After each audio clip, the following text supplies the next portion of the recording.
Assalamualaikum. நான் உங்கள் ஷிஃபா குக்கிங்லேருந்து பேசுகிறேன். இன்றைக்கி நம்ம என்ன ரெசிபி பார்க்க போகிறோம்னா, கொண்டக்கடலையை வச்சு ஒரு சன்னா மசாலா. வீட்டில் இருக்கிற மசாலா பொடி வச்சு எப்படி ஈஸியாக சன்னா மசாலா செய்கிறதுன்னு நான் சொல்கிறேன். வாங்க வீடியோக்குள்ளே போகலாம். இங்கே ஒரு கடாயை காய வச்சுருக்கேன். அதில் தேவையான அளவு எண்ணெய் ஊற்றிக்கோங்க. அதில் சின்ன பட்டையாக 3 பட்டை 2 ஏலக்காய் சேர்த்துருங்க. அது ரெண்டும் பொரிஞ்ச உடனே ஒரு 2 பெரிய வெங்காயத்தை மிக்சியில் அரைச்சி அதை இதில் சேர்த்துக்கிறேன். இந்த வெங்காய பேஸ்ட் கொஞ்சம் எண்ணெயில் வதங்கட்டும்.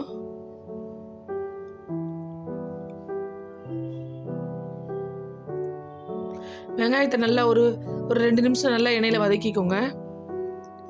வெங்காயம் வதங்கினதுக்கப்புறம் ஒரு 1/2 ஸ்பூன் இஞ்சி பூண்டு பேஸ்ட் சேர்த்துருக்கேன். அதையும் அந்த எண்ணெயிலே வதக்கிக்கிறேன். அதுக்கப்புறம் கொஞ்சம் பெரிய சைஸ் தக்காளியாக 3 தக்காளியை மிக்சியில் அரைச்சி அதை இதில் சேர்த்துக்கிறேன். வெங்காயத்தை விட தக்காளி கொஞ்சம் அதிகமாக சேருங்க.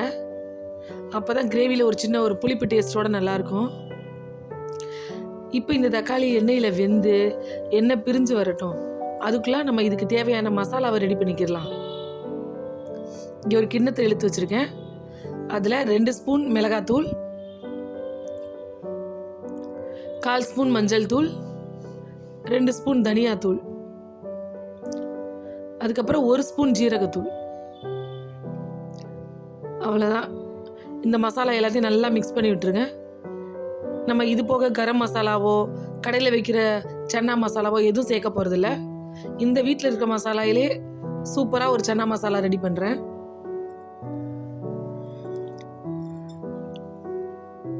இங்கே நான் கொண்டக்கடலையை நல்லா குக்கரில் போட்டு வேக வச்சு வச்சுருக்கேன். பாருங்கள், நல்லா அவிஞ்சிருச்சு. இந்த வேக வச்ச கொண்டக்கடலையிலேருந்து இந்த மாதிரி ஒரு ஆப்ப அளவுக்கு எடுத்து தனியாக வச்சுக்கிறேன். இதை நம்ம மிக்சியில் போட்டு அரைச்சி அந்த பேஸ்ட்டை நம்ம கிரேவியில் ஊற்ற போகிறோம். இப்போ இங்கே தக்காளி வதங்கிக்கிட்டு இருக்கு.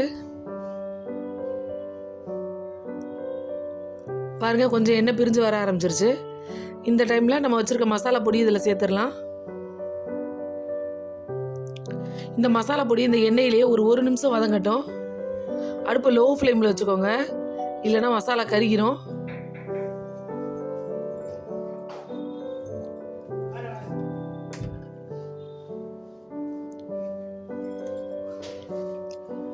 ஒரு நிமிஷம் நல்லா வெந்த உடனே இப்போ இதில் 1 டம்ளர் தண்ணி சேர்த்துக்கிறேன். தண்ணியை சேர்த்து நல்லா மசாலா எல்லாத்தையும் ஒன்றா மிக்ஸ் பண்ணி விட்டுருங்க. பாருங்கள், நான் நல்லா ஒரு திக் கிரேவியாக வேணும் எனக்கு, அதனால் தண்ணி கம்மியாக தான் சேர்த்துருக்கேன். உங்களுக்கு ரொம்ப லிக்விட் கன்சிஸ்டன்சியில் வேணும், எனக்கு தண்ணியாக தான் வேணும் அப்படின்னா நீங்கள் இன்னும் கொஞ்சம் தண்ணி சேர்த்துக்கோங்க. அதுக்கப்புறம் இதில் 3 பச்சை மிளகா சேர்த்துருக்கேன். நம்ம வேக வச்ச கொண்டக்கடலையும் இதில் சேர்த்தாச்சு. இப்போ இந்த கிரேவிக்கு இந்த கொண்டக்கடலைக்கு எல்லாத்துக்கும் தேவையான அளவு உப்பு சேர்த்துடலாம். இப்போ இது நல்லா கொதிச்சு வரட்டும்.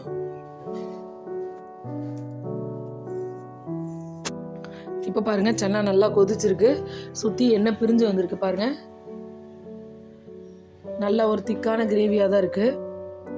இன்னொரு 10 நிமிஷம் நம்ம அரைச்சி வச்சுருக்கோம் இல்லையா கொண்டக்கடலை பேஸ்ட்டு, அதையும் இதில் சேர்த்துட்றேன். இப்போ நம்ம அரைச்சி வச்சுருக்க கொண்டக்கடலை பேஸ்ட்டு இதில் சேர்த்துட்றேன். சேர்த்து நல்லா மிக்ஸ் பண்ணி விட்டுருங்க.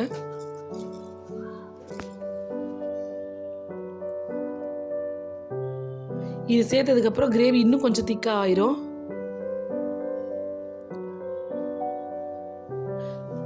இன்னும் ஒரு லோ ஃப்ளேம்லேயே வச்சு இப்போ அடுப்பை லோ ஃப்ளேமில் ஆக்கிடுங்க. இப்போ ஒரு லோ ஃப்ளேம்லேயே 5 நிமிஷம் கொதிக்கட்டும்.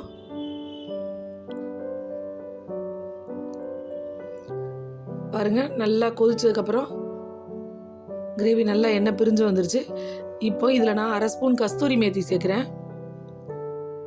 இது எங்ககிட்ட இருந்தனால நான் சேர்க்குறேன். நீங்கள் இல்லைன்னா இது ஆப்ஷனல் தான், ஸ்கிப் பண்ணிடுங்க. அவ்வளோதான், நம்மளோட சன்னா மசாலா ரெடி ஆயிடுச்சு. ஃபைனலாக இதை ரொம்ப லோ ஃப்ளேமில் வச்சு மூடியை வந்து ஒரு பாதியாக வச்சு ஒரு 5 நிமிஷம் வைங்க. இந்த மாதிரி வைக்கும் போது மேலே நல்லா எண்ணெய் படர்ந்து வரும்.